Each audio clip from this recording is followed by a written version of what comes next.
मुझे उम्मीद है कि आपको ये कविता पसंद आएगी। तो ये कविता की शुरुआत कुछ ऐसे होती है, जब भगवान श्री कृष्ण दुर्योधन के पास जाकर कहते हैं मुझे सिर्फ 5 ग्राम दे दो और मैं उनमें 5 पांडवों को मना लूंगा। तो दुर्योधन कहते हैं मैं सुई की नोक के बराबर जमीन नहीं दूंगा। और यहाँ से ये पंक्तियां जम लेती हैं। तलवार धनुष और पैदल सैनिक कुरुक्षेत्र में खड़े हुए, रथ पिपासु महारथी एक दूजे सम्मुख अड़े हुए, कई लाख सेना के सम्मुख पांडव 5 बजा रहे थे। एक तरफ थे योद्धा सब, एक तरफ हड़ाप के मारे थे। महासमर की प्रतीक्षा में सारे ताक रहे थे जी, और बात के रथ को स्वयं केशव भाग रहे थे जी। रणभूमि के सभी नजारे देखा में कुछ खास लगे। माधव ने अर्जुन को देखा, अर्जुन उन्हें उदास लगे। कुरुक्षेत्र का महासमर एक पल में तभी सजा डाला। बाग झंड उठा कृष्ण ने मुख से लगा बजा डाला। हुआ शंखनाद जैसे ही सबका गर्जन शुरू हुआ, रक्त बिखरना हुआ शुरू और सबका मर्दन शुरू हुआ। कहा कृष्ण ने उत्पात, एक आंख को मीच चढ़ा, गांडी पर रख बाड़ों को प्रत्यंचा को खींच चढ़ा। आज दिखा दे रणभूमि में योद्धा की तासीर, यहाँ इस धरती पर कोई नहीं अर्जुन के जैसा वीर यहाँ। सुनी बात माधव की तो अर्जुन का चेहरा उतर गया। एक धनुर्धारी की विद्या मानो चूहा उतर गया। बोले बात सुनो कान्हा, ये जितने सम्मुख खड़े हुए हैं हम सारे भाई इनसे सीख के पढ़े हुए हैं। इधर खड़े बाबा भीष्म ने मुझको गोद खिलाया है, गुरु द्रोण ने धनुष बाण का सारा ज्ञान सिखाया है। सभी भाई पर प्यार लुटाया कुंती माता हमारी ने, कभी नहीं छोड़ी कोई प्रभु माता गांधारी ने। ये जितने गुरुजन खड़े हुए हैं सभी पूजने लायक है, माना दुर्योधन तो शासन थोड़े से नालायक है। मैं अपराध क्षमा करता हूँ, बेशक हम ही छोटे हैं, जैसे भी हैं आखिर कान्हा सब दाऊ के बेटे हैं। छोटे से भूभाग के खातिर हिंसक नहीं बनूंगा मैं, स्वर्ण पाकर अपने कुल का विध्वंसक नहीं बनूंगा मैं। खून सने हाथों को होता राजभोग अधिकार नहीं, परिवार मारकर गद्दी मिले तो सिंहासन स्वीकार नहीं। और रथ पर बैठ गए अर्जुन, मुंह माधव से मोड़ लिया, आंखों में आंसू भरकर गांडीव हाथ से छोड़ दिया।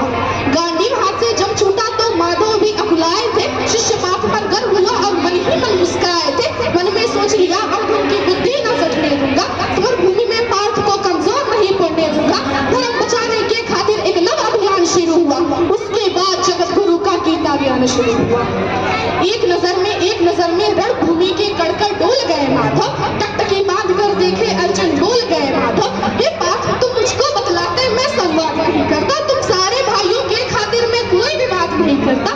पांचाली के तन पे लिपटी साड़ी खींच रहे थे वो, दोषी वो भी उतने ही है जुमड़ा खींच रहे थे जो। घर की इज्जत तड़प रही थी, कोई दो टूक नहीं बोले, पौत्र बहू को नग्न देखकर गंगा पुत्र नहीं खोले।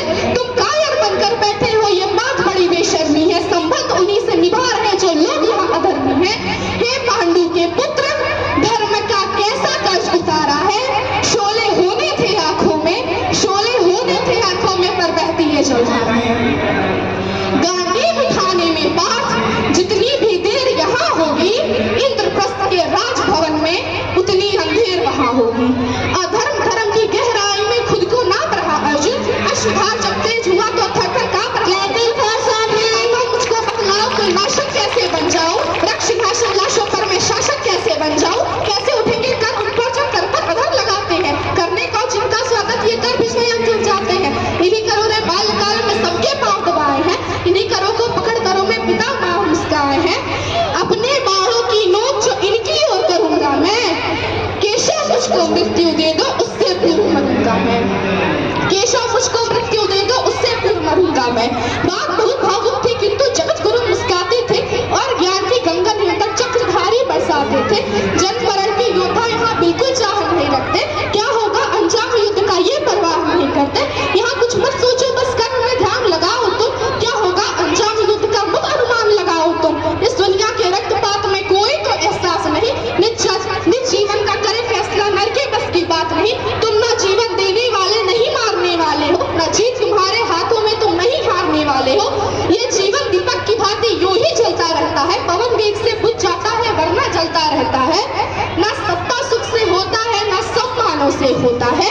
जीवन का सार सफल केवल बस बलिदान दानों से होता है और देहदान योद्धा ही करते हैं, ना कोई दूजा जाता है, न रणभूमि में वीर मरे तो शव भी पूजा जाता है।